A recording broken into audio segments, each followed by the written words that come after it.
So this is about the Ethereum ETF. He goes off on it. This was very good to see. I love Jack. But the thing to keep in mind here is that there are so many. I put out a clip the other day about Ethereum, and it was the day before Ethereum shot up in price. And so, of course, as soon as that happened, there was a bunch of dweebs in my comments saying how, this. Somebody said this aged like cream in the sun or something like that. Cream sitting in the sun for 2 days. That's how well this aged. No, it didn't. Like, these people are absolutely delusional. Anybody who's into Ethereum or thinking that they're going to buy some of this Ethereum ETF, you're delusional. It's not even a real thing. And before we watch this, I watched a 10-minute clip of Michael Saylor today, and it looked like he was on a podcast with some crypto bros, as people call them, some altcoiners. And it was a 10-minute video. I was going to show up, but I figured it was way too long. He just kept saying the same thing in different ways. But the thing that he said about Ethereum was 3 things.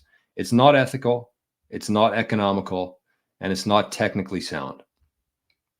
So as I said, he spent 10 minutes saying that in 10 different ways.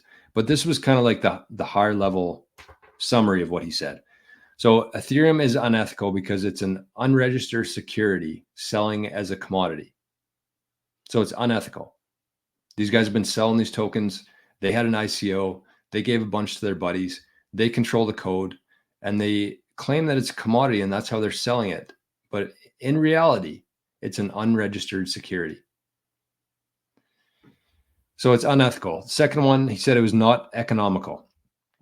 There's no issuance schedule. And he asked the guys on the podcast, he said, can you guys tell me what the issuance schedule of Ethereum is for the next 100 years?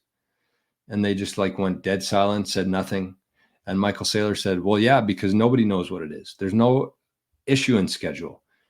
With Bitcoin, we know how many Bitcoin are going to be mined today, tomorrow, a year from now, 100 years from now. In 2136, we know how many Bitcoin are going to be created. There's an issuance schedule there. So it's not economical. And it's not technical. I saw this week that there was a hack. $25 million worth of Ethereum was stolen in seconds. And Michael Saylor said that there's been 15 billion worth of hacks on the Ethereum network in the last year. 15 billion. So it's not technically sound. It doesn't work. So regardless of the Ethereum ETF, regardless of what happens there, it doesn't change the fact that Ethereum is dog shit. Ethereum's the worst token out there. I'd rather people use Dogecoin. And I'm somebody who believes that you should be able to use whatever you want. I just think that Ethereum doesn't really have anything going for it. There's no reason to hold Ethereum. So there's my 2 sats for the day. Adrian says, no force on earth can stop an idea whose time has come. Yes, I love that quote. Mark says, pretty painfully technical. I can help with some setup if you'd like. Is it? Okay, well, that scares me even more then, but I appreciate you. Paul Clark, morning. Brennan says, I love when I join a Bitcoin live stream in a mid-Ethereum bashing. Well, let's get to what Jack has to say, because he says it better than me.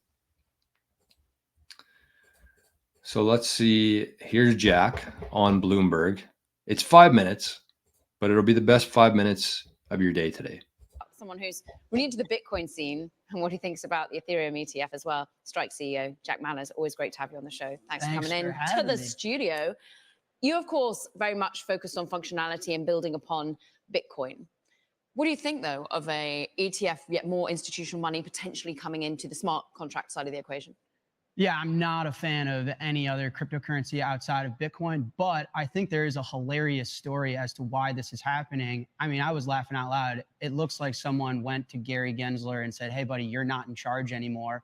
And you'd have to think why that was. It's because banks and Wall Street are making money, right? Banks get a really bad deal in today's market is they have to buy bonds that are performing awfully. And all of a sudden, they get a free market in this independent crypto thing, and they're actually making money. These markets have life. These markets go up. When governments debase their currency, these things perform well. and they got a taste of Bitcoin, and it was the best performing product that they've ever had. And they're like, oh man, how many other pieces of crap are there out there that we can list as ETFs? And I literally think that's what's happening. It's a way better business to launch crypto ETFs than it is to buy bonds right now, based on the macro environment. So I think someone said, hey, Gary, sorry, buddy, despite you thinking that these things are securities, we need to make money. And that's what happened. Well, it's funny that you bring up Gary Gensler, because of course the House of Representatives is currently taking on a bill at the moment as to whether it should be the SEC at all overseeing crypto products more generally, or whether it should be shifted. But to your point, whether or not Ethereum does indeed manage to become spot traded with an ETF and money coming in, there's a real organization of some of the documents because they don't want to see staking involved in any way. How do you think about what that means for an investment opportunity? Listen, again, I'm a Bitcoin guy. I think all of this is a distraction and a load and nonsense. I think what they're trying to do is walk the fine line of how can we justify banks and Wall Street making more revenue on this industry? Because with all passive investing and central banks really trying to price control everything, this market has life. And if it has life, it means there's an opportunity to make money. Volatility is a good thing. People on Wall Street like volatility. So they're trying to find a way to justify and make happy and peace with existing securities laws while giving these Wall Street and these big banks like JP Morgan an ability to monetize this space and actually make money, because the business they're in right now is awful. I mean, you're needing to buy bonds, lend money to the government, and not get paid the growth that they're Equities have been doing quite well. I mean, there are certain parts of the I get your point though. Financial institutions still been doing quite well in the rest of the markets, but there's potentially a role for banks to play here, which could also be going through regular. Yeah, but I think, listen, the S&P 500 is dominated by what, like the top 7 companies, and they're all tech companies. Tech companies don't care about the cost of capital. They don't need business loans. Facebook, Apple, these companies can finance their business with their existing cash flows. And so the rest of the world is in a pain of hurt. And banks right now, their whole job is to take our deposits and buy bonds, and these bonds are getting slaughtered. And all of a sudden they're like, wow, here's a market with life. Here's a market with retail flows. Here's a market that has volatility and that is actually reactive to the outside world. Hey, how many of these crypto things exist? Hey, Gary, accept them all. So I wouldn't be surprised if we got a Shubaduki coin. What did I say on here? We should get a Shubaduki ETF soon. Seriously, I really think they're going to try and monetize it. Jack, let's go back to basics here. There will be members of the Bloomberg Technology audience that push back on, I'm paraphrasing, a spot ETH ETF being the next listing of a piece of crap. There's a standard tagline in our Bloomberg coverage, which is that Ether is the native token of Ethereum, and Ethereum is the most widely commercially used blockchain. What would be your response to that standard line? Sure. Okay. And I apologize to all those I offended. Here's my point. Bitcoin is the only money within the cryptocurrency space. It's designed and treated as a monetary asset. So then what do I think Ethereum is? I think Ethereum is a technology, which you actually just displayed in your introduction and definition of it. Ethereum appeals to developers. They change the monetary policy and the rules all of the time. However, the market often conflates it as a money, conflates it as a commodity. Strike is a technology. NVIDIA is a technology. These things are regulated by the SEC. These things have cash flows. These things have founders, directors, people that set the roadmap.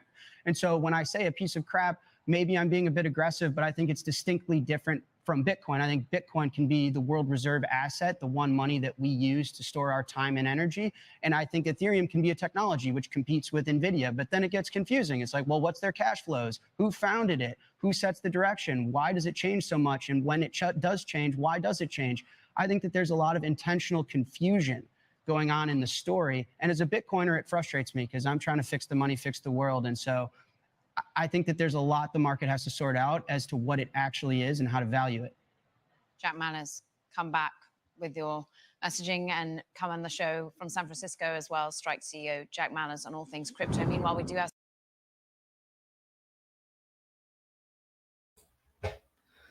I told you. He says it better than me. I mean, after hearing that, nobody in their right mind would actually put any sort of hard-earned money into Ethereum. I just feel like a lot of people bought Ethereum. This is my theory on it. I feel like a lot of people bought Ethereum because its price in US dollars is less than Bitcoin. So they see Bitcoin at the top there, number one, 70,000 bucks. And then number two is Ethereum at whatever it's at, 3,000 bucks, which is 3,000 bucks too many. But they see that and they think that they can get more Ethereum with their dollars. And that's why they buy Ethereum. They have no idea what it does. They have no use case for it. They have no idea who started it. They have no idea what the issuance schedule is. They don't know anything about it.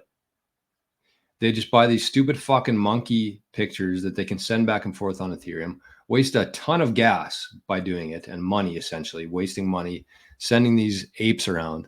And it's not feasible. And that's just one point of it. That's just like the technical side of things. But the other point is that it is a security because they had an ICO. It does not pass the Howey test. And that's a very important aspect of this, because for the last 5 years or however long Ethereum's been alive, it's been trading as an unregistered security. It's a security. It's basically just a tech company that has a token. It's a security. And so what's going to happen if they deem it a security, which they should? If not, I don't really understand what path they're going down here. But if it's deemed a security, then all these exchanges are going to be in big trouble. And every token that runs on Ethereum is going to be in big trouble.